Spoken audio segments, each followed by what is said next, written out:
하나님 말씀은 사사기 4장 1절부터 22절까지 말씀입니다. 함께 보실 하나님 말씀은 구약 사사기 4장 1절부터 22절까지 말씀 함께 읽도록 하겠습니다. 제가 읽겠습니다. 에훗이 죽으니 이스라엘 자손이 또 여호와의 목전에 악을 행하매 여호와께서 하솔에서 통치하는 가나안 왕 야빈의 손에 그들을 파셨으니 그의 군대 장관은 하롯의 닥고임에 거주하는 시스라요. 야빈 왕은 철병거 900대가 있어 20년 동안 이스라엘 자손을 심히 학대하였으므로 이스라엘 자손이 여호와께 부르짖었더라. 그때 라피도세 아내 여선지자 드보라가 이스라엘의 사사가 되었는데 그는 에브라임 산지 라마와 베델 사이 드보라의 종려나무 아래에 거주하였고 이스라엘 자손은 그에게 나아가 재판을 받더라. 드보라가 사람을 보내어 아비노함의 아들 바락을 납달리 게데스에서 불러다가 그에게 이르되 이스라엘의 하나님 여호와께서 이같이 명령하지 아니하셨느냐? 너는 납달리 자손과 스불론 자손 10,000명을 거느리고 다볼산으로 가라. 내가 야빈의 군대 장관 시스라와 그의 병거들과 그의 무리를 기손강으로 이끌어 내게 이르게 하고 그를 내 손에 넘겨주리라 하셨느니라. 바락이 그에게 이르되 만일 당신이 나와 함께 가면 내가 가려니와 만일 당신이 나와 함께 가지 아니하면 나도 가지 아니하겠노라 하니 이르되 내가 반드시 너와 함께 가리라. 그러나 내가 이번에 가는 길에서는 영광을 얻지 못하리니 이는 여호와께서 시스라를 여인의 손에 파실 것임이라 하고 드보라가 일어나 바락과 함께 게데스로 가니라. 바락이 스불론과 납달리를 게데스로 부르니 10,000명이 그를 따라 올라가고 드보라도 그와 함께 올라가니라. 모세의 장인 호밥의 자손 중 켄 사람 헤벨이 떠나 게데스에 가까운 사나님 상수리 나무 곁에 이르러 장막을 쳤더라. 아비노함의 아들 바락이 다볼산에 오른 것을 사람들이 시스라에게 알림해 시스라가 모든 병거 곧 철병거 900대와 자기와 함께 있는 모든 백성을 하롯의 닥고임에서부터 기손강으로 모은지라. 드보가라가 바락에게 이르되 일어나라. 이는 여호와께서 시스라를 내 손에 넘겨주신 날이라. 여호와께서 너의 앞서 나가지 아니하시느냐 하는지라. 이에 바락이 10,000명을 거느리고 다볼산에서 내려가니 여호와께서 바락 앞에서 시스라와 그의 모든 병거와 그의 온 군대를 칼날로 혼란에 빠지게 하심에 시스라가 병거에서 내려 걸어서 도망한지라. 바락이 그의 병거들과 군대를 추격하여 하롯의 탁고임에 이르니 시스라의 온 군대가 다 칼에 엎드러졌고 한 사람도 남은 자가 없었더라. 시스라가 걸어서 도망하여 겐 사람 헤벨의 아내 야엘의 장막에 이르렀으니 이는 하솔 왕 야빈과 겐 사람 헤벨의 집 사이에는 화평이 있음이라. 야엘이 나가 시스라를 영접하며 그에게 말하되 나의 주여 들어오소서. 내게로 들어오시고 두려워하지 마소서 하매 그가 그 장막에 들어가니 야엘이 이불로 그를 덮으니라. 시스라가 그에게 말하되 청하노니 내게 물을 조금 마시게 하라. 내가 목이 마르다 하매 우유 부대를 열어 그에게 마시게 하고 그를 덮으니 그가 또 이르되 장막문에 섰다가 만일 사람이 와서 내게 묻기를 여기 어떤 사람이 있느냐 하거든 너는 없다 하라 하고 그가 깊이 잠드니 헤벨의 아내 야엘이 장막 말뚝을 가지고 손에 방망이를 들고 그에게로 가만히 가서 말뚝을 그의 관자놀이에 박음에 말뚝이 꿰뚫고 땅에 박히니 그가 기절하여 죽으니라. 바락이 시스라를 추격할 때에 야엘이 나가서 그를 맞아 그에게 이르되 오라 내가 찾는 그 사람을 내가 내게 보이리라 하매 바락이 그에게 들어가 보니 시스라가 엎드러져 죽었고 말뚝이 그의 관자놀이에 박혔더라. 아멘. 사사기는 나선형으로 내려가는 구조, 내리막길을 가는 그런 구조를 가지고 있고 사사들의 배열 순서는 전에도 이야기했던 바와 같이 시대 순이 아니라 괜찮은 사사 순서입니다.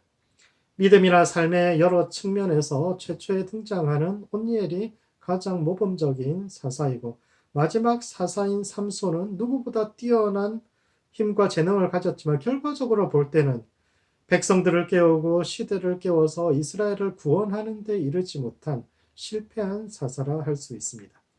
사사기 전체 흐름 속에서 볼 때 앞에 절반의 사사는 굉장히 모범적인 사사들이고 드보라는 그 중에서 세 번째 등장하는 모범적인 인물 중 한 사람인데 그녀의 삶이 오늘을 살아가는 우리의 삶과 신앙에 던지는 의미가 무엇인지에 대해 함께 생각해 보는 시간을 갖도록 하겠습니다. 첫 번째, 시대를 원망하지 말고 한계에 머물러 있지 마십시오. 사사기에서 모범적인 인물들은 대개 결함이 있는 사람, 그 앞에 나오는 사사들의 특징이 뭔가 결함이 있는 사람들입니다. 두 번째 사사인 에웃은 왼손잡이, 즉 오른손에 장애가 있는 사람이었는데 그 시대에 장애가 있다는 것은 하나님의 저주를 받은 혹은 부정한 사람이라고 생각되었던 사람이죠. 세 번째 사사 드보라는 여자였고 네 번째 사사 삼갈은 이방인이었는데 그렇다면 왜 이런 사람들을 하나님께서 쓰셨을까요?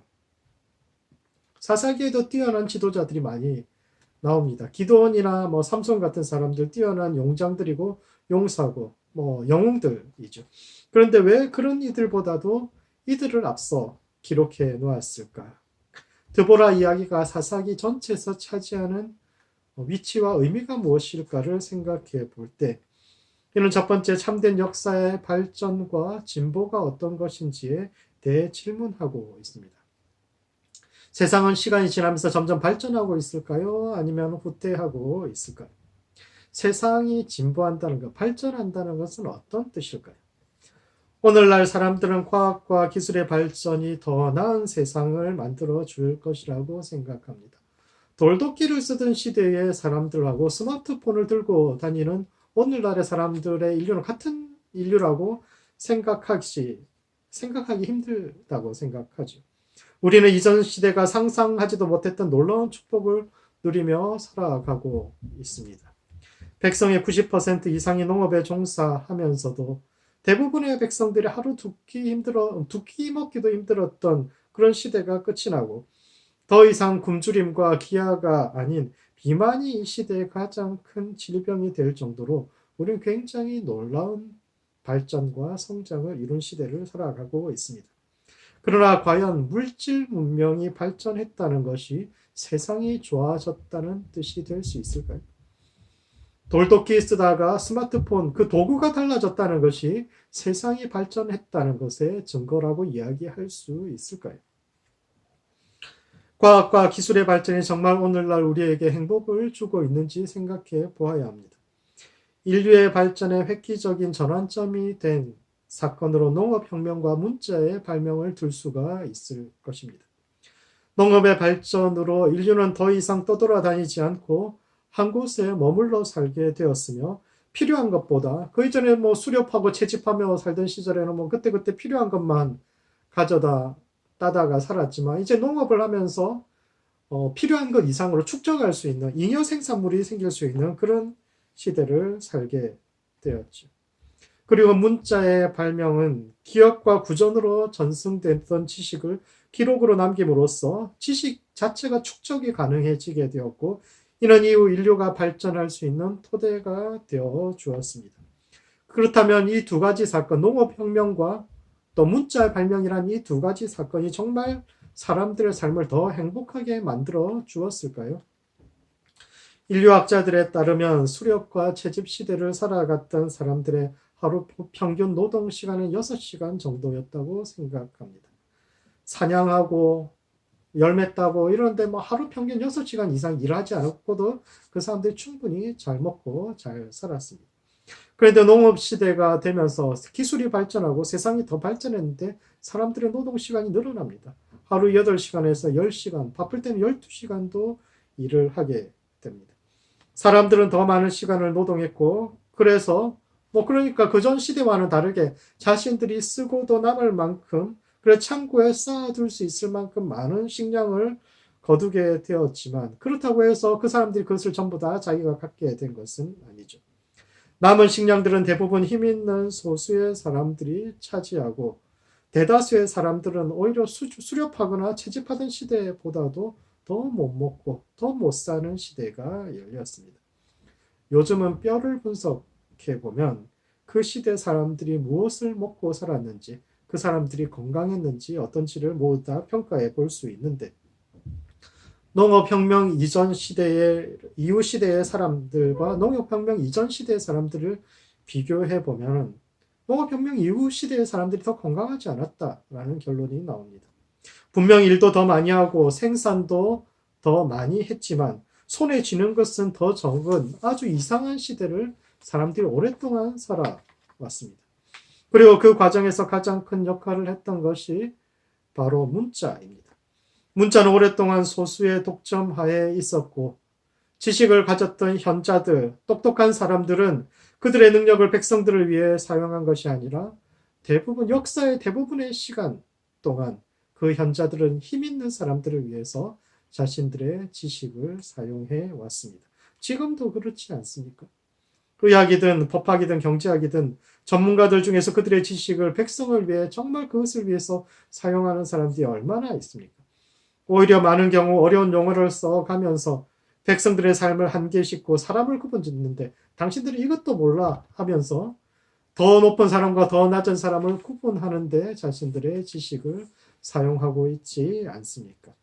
그런 점에서 사사기는 세상이 말하는 영웅들, 일반적으로 세상이 말하는 똑똑하고 힘있고 능력있고 이런 사람들이 아닌 장애인, 여성, 이방인 지도자들을 앞세움으로써 약자들과 더불어 함께 살아가는 세상, 그들이 지도자가 되고 개천에서 용이 나오는 세상, 누구든 노력하면 자신의 삶을 변화시켜 갈 수 있는 희망의 시대를 열어가는 것이야말로 참된 역사의 진보여 발전이며, 그러한 세상은 과학과 기술의 발전이 아니라 깨어있는 보통 사람들이 눈을 부릅뜨고 그 지식의 방향성을 제시할 때 세상이 바로 설 수 있음을 이야기하고 있습니다. 두 번째, 그런 점에서 드보라는 여성과 약자들의 리더십이 어떠해야 하는지를 가장 잘 보여주는 인물이라 할 수 있습니다. 흔히 드보라 하면 기가 센 여자였을 것이라고 생각합니다. 왜냐하면 남성 중심의 시대에 여자로서 이름을 남긴다는 것, 그리고 사사기에 등장하는 사사들이 모두 다 대부분 뛰어난 군사 지도자들인데 그들 사이에서 함께 이름을 기록하고 있다는 것 자체가 왠지 그녀가 남자보다 더 남자 같았던 여자였을 것이라고 생각하게 만듭니다. 그러나 정말 그럴까요? 드보라에 대한 사사기의 기록 중에서 가장 먼저 나오는 것은 그녀가 유일하게 재판관으로 역할한 기록이 남아 있다라는 것입니다. 사사의 기본적인 뜻이 재판관이라는 뜻인데 사사기에 등장하는 12명의 재판관 중에서 재판한 기록이 남아있는 사람은 드보라가 유일합니다. 이는 그녀가 대단히 뛰어난 그 시대의 사람들, 여자임에도 불구하고 사람들이 재판을 맡기고 또 그것이 역사에 기록될 만큼 대단히 뛰어난 재판관이었다는 뜻인데 그녀는 어떻게 그렇게 뛰어난 명성을 가진 재판관이 될 수 있었을까요? 아프리카 나이지리아에서 추장까지 지냈던 여자 선교사가 있습니다. 영국 출신 선교사인데 메리 슬레이스라는 그녀의 일대기에 보면은 그녀도 이제 영국 그 영사 대리를 한 적이 있는데 영사 대리로서 하는 일이 사람들의 어떤 다툼을 중재하는 역할을 많이 했고 그래서 재판을 많이 했는데 그녀는 재판을 할 때마다 늘 뜨개질감을 가지고 와서 나무 밑에 앉아 있었다고 합니다. 왜냐하면 그녀의 재판은 보통 서너 시간 이상은 걸렸기 때문입니다. 세상의 재판관들은 짧은 시간 안에 사건의 실체를 파악하고 누가 옳은지, 이 사람이 옳은지 이 사람이 옳은지 그것을 판단해 주지만 메리 슬레이스는 그렇게 하지 않고 당사자들이 하고 싶은 이야기를 충분히 할 수 있도록 시간을 줍니다. 그녀는 왜냐하면 다툼이라는 것은 그녀가 생각하기에 다툼이라는 것은 논리나 이성의 문제가 아닌 감정의 문제인 경우가 많고 그것을 해결하는 가장 좋은 방법은 각자가 충분히 하고 싶은 말 마음껏 하게 그냥 내버려 두는 데 있다고 믿었기 때문입니다. 그녀는 섣불리 누가 옳고 누가 그르고 이런 이야기를 한 것이 아니라 각자가 더 이상 하고 싶은 이야기 없어질 때까지 충분히 이야기하도록 내버려 뒀는데 그러면은 10중 8구는 둘이서 마지막에 서로 막 이야기하다가 오해도 풀고 둘이 손잡고 화해하고 떠나가는 경우를 볼 수 있었고, 그래서 그녀는 그냥 앉아서 자기는 옆에서 뜨개질만 해주고 있으면은 사람들이 자기들이 다 문제를 해결했다고. 그럼에도 불구하고 그녀는 명판관으로 인정받고 심지어는 그 아프리카 나이지리아 사람들이 모여서 그녀를 추장으로 추대하기까지 합니다. 그녀는 논리와 이성 그리고 효율을 중시하는 남성적 리더십과는 다른 여성적 리더십을 보여주었는데 아마 드보라도 그러지 않았을까 생각합니다. 드보라 굉장히 똑똑하거나 뭔가를 잘 파고 이런 사람이 아니라 굉장히 여성적이고 그냥 사람들의 이야기를 잘 들어줬는데 그러지 않았을까 생각해 봅니다. 또한 드보라는 함께하는 지도자입니다. 드보라 이야기는 다른 사사들은 다 그 사람이 주인공인데 드보라 이야기의 주인공은 그녀가 아니라 그녀와 바람, 야엘이라는 세 사람이 공동 주연으로 등장합니다. 드보라는 홀로 시대를 구원하지 않고 여러 사람과 함께 일하는 모습을 보여주죠. 그녀는 자신이 할 수 없는 부분을 다른 사람들에게 부탁했고 그리하여서 수많은 사람들이 함께 일할 수 있는 틀을 마련해 준 것입니다. 드보라는 남자들의 흉내를 낸 것이 아니라 여성 특유의 감수성과 포용력 자체가 얼마나 큰 리더십이 될 수 있는지를 보여준 대표적인 사사이죠. 그러므로 시대를 원망하지 말고 자신의 한계에 머물러 있지 마시기 바랍니다. 드보라는 다른 사람들보다 더 많이 배우거나 더 똑똑한 사람도 아니었고 자격증을 많이 가진 사람도 아닙니다. 그 시대에도 여인들의 삶은 굉장히 바쁘고 힘겨웠습니다. 하루 종일 해도 끝이 없는 것이 오늘날의 가사노동인데도 그 시대는 더 했겠지요. 그러나 그녀는 시간을 내어 주변 사람들과 공동체를 섬기기 시작했고 그 과정에서 자연스럽게 리더십을 갖게 됩니다. 그녀는 사사 중에서 유일하게 아래로부터 시작해서 백성들이 스스로 그녀에게 권위를 부여했던 사람인데 이와 같이 자신에게 주어진 작은 것들을 주님께 드림으로 하나님과 공동체를 위해 리더십을 발휘하는 모든 성도들 되시기 바랍니다. 두 번째, 시대에 순종하지 말고 시대를 뒤흔드는 지도자 되시기 바랍니다. 그때 이스라엘 백성들이 가나안 족속과 싸웠고 이 전투에서 야엘이라는 이방 여인이 적장 시스라를 죽이고 영웅이 되는데 이런 첫 번째 역사는 믿음의 사람들에 의해 이루어지고 믿음의 사람들의 특징은 불가능에 도전하는 용기를 가졌다라는 데 있습니다. 드보라가 승리를 예언했지만 바락과 이스라엘 백성들은 그것을 믿을 수 없었습니다. 왜냐하면 현실은 결코 낙관적이지 않았기 때문이지요. 상대방은 강력한 군대와 가나안 백성은 굉장히 강력한 군대 그리고 앞선 기술력을 가지고 있었죠. 가나안 족속이 처음으로 왕과 군대 장관을 구분하게 되는데 이것은 사회 시스템이 굉장히 성장했다라는 뜻입니다. 이전에는 다 왕들이 앞장서서 전쟁터에 나갔는데 이제 전쟁을 집중적으로 하는 그런 군사 지도자가 따로 세워질 만큼 사회가 성숙했다라는 뜻이고 또 그들은 900승의 전차를 가지고 있을 만큼 과학기술도 충분히 발전해 있었다라는 뜻이죠. 이스라엘이 이들과 맞서 싸운다는 것은 결코 만만한 일이 아니었습니다. 뿐만 아니라 사사기 5장에 나오는 드보라의 노래에 부르면은 이 전투에 이스라엘 12지파의 사람들을 다 보냈지만 이 전투에 참여한 지파가 절반이 되지 않습니다.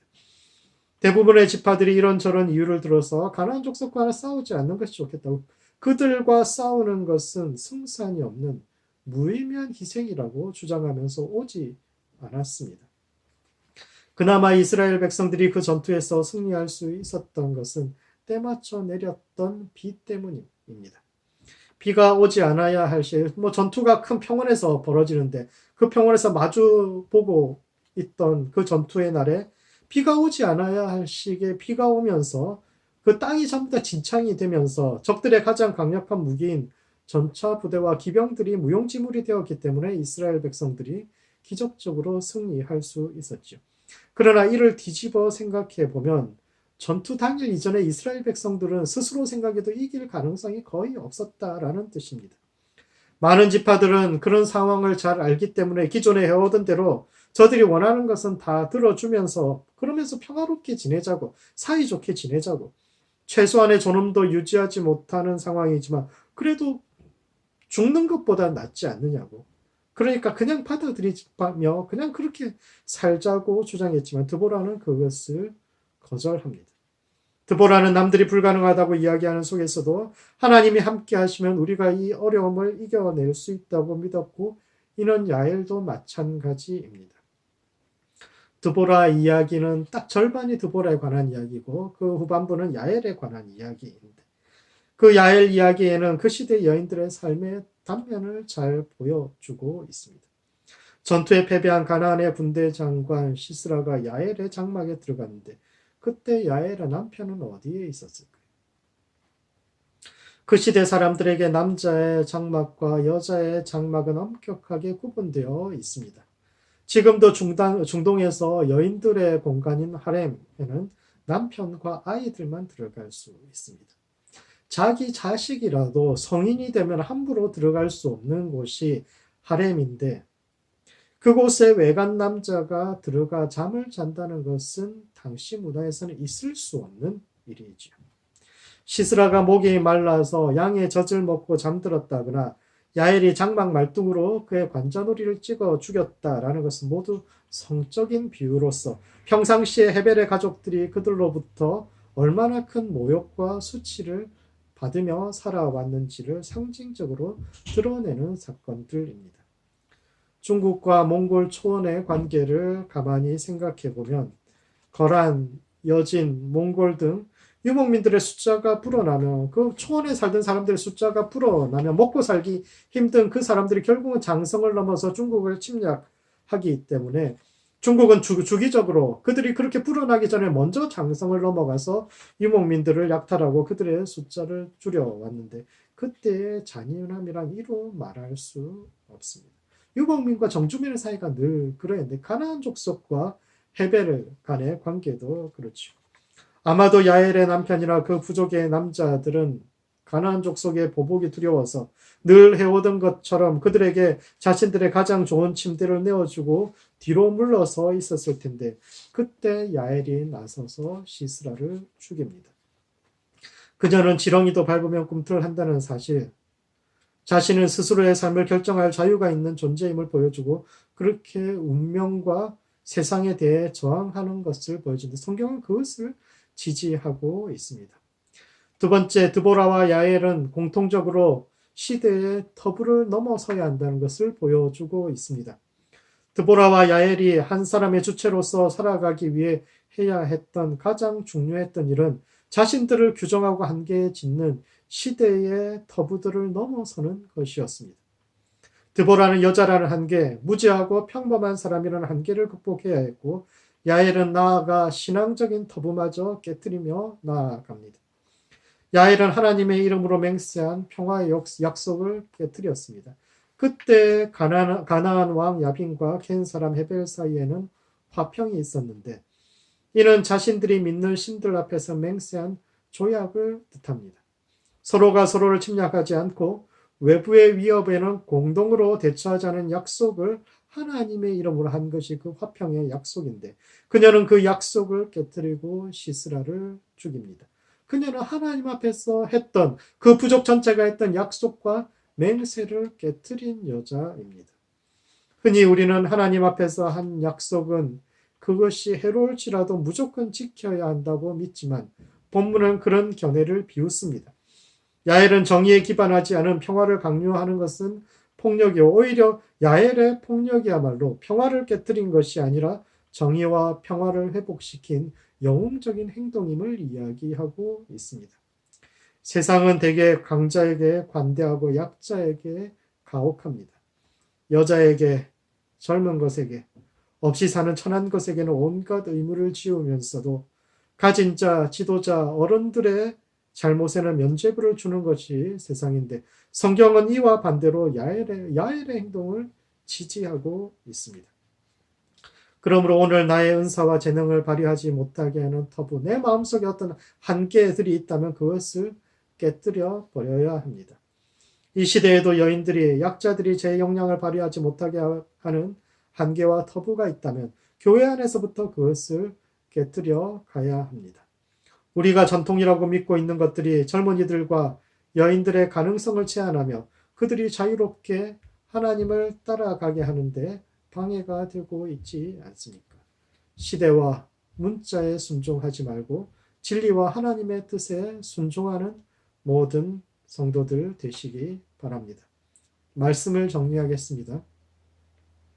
사사기의 세 번째로 등장하는 드보라는 여성이라는 한계를 딛고 놀라운 업적을 남겼는데 첫 번째 시대를 원망하지 말고 한계에 얽매여 있지 마십시오. 지도자감이 따로 있지 않습니다. 모든 사람 안에는 하나님의 형상이 새겨져 있는데 자기 안에 있는 은사와 재능을 하나님의 형상을 발견하여 그것으로 주님과 공동체를 섬기는 모든 성도들 되시기 바랍니다. 두 번째, 용기를 가지고 터부를 깨뜨리는 모든 성도들 되시기 바랍니다. 다윗은 역사에 남길 만큼, 역사에 길이 남을 만큼 뛰어난 지도자였지만 그가 아버지 이새의 집에 있는 동안에는 누구도 그의 뛰어남을 알아차리지 못했습니다. 이와 같이 오늘날 우리가 가진 사회적 기준들이 하나님이 사람들에게 주신 재능들을 묻어버리는 데 사용하고 있지 않습니까? 다윗은 원래부터 뛰어난 사람이었는데 그 아버지의 집이 그 집에 있던 가치관이 그의 뛰어남을 알아보지 못하게 했던 것처럼 오늘 우리도 세상에서 하나님이 뛰어나게 보내주신 사람들의 가능성을 꺾고 그럼 쟤는 안 돼 이런 식으로 생각하고 있지 않습니까? 내 안에 터부를 깨뜨려 사람들을 자유케 하고 하나님의 뜻이 이 땅 가운데 이루어질 수 있도록 문을 열어주는 다른 사람들이 자신의 부르심을 쫓아갈 수 있도록 서로의 문을 열어주는 성도들과 교회 되시기를 주님의 이름으로 축복합니다. 기도하시겠습니다. 기도하실 때는 먼저 우리 자신의 한계를 깨뜨리는 기도를 합시다. 내 안에 스스로 설정해 놓은 한계가 있다면 자꾸 세상에서 작아지는 모습, 두려움을 가지고 있다면 그것들을 깨뜨려 주시고 세상의 한계와 터부를 깨뜨리고 앞으로 나아가는 교회와 성도가 될 수 있도록 서로를 위해서 기도하시고 두 번째 기도하실 때는 코로나를 위해서 기도합시다. 이 땅에 하나님께서 당신의 백성이 깨어서 기도하면 그 땅을 고치리라고 말씀하셨는데 이 땅을 고치시고 이 백성을 고치시고 세상을 고쳐주시도록 이 사태를 위해서 함께 기도하시겠습니다.